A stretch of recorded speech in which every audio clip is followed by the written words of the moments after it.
言い伝えあるあるあれでて。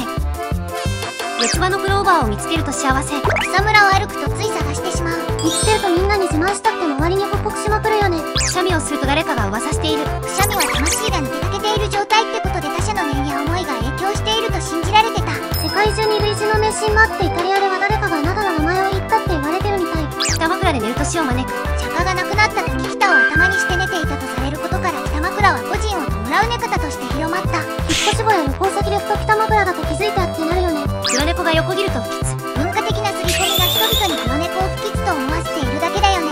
実際には黒猫は人懐っこい性格の子が多くて可愛い。口笛を吹くと蛇や幽霊が来る。夜の静けさの中で響く口笛が不安感を煽ることから不吉と言われた。特に日本では蛇や幽霊、皇族などが口笛で呼ばれるとされる。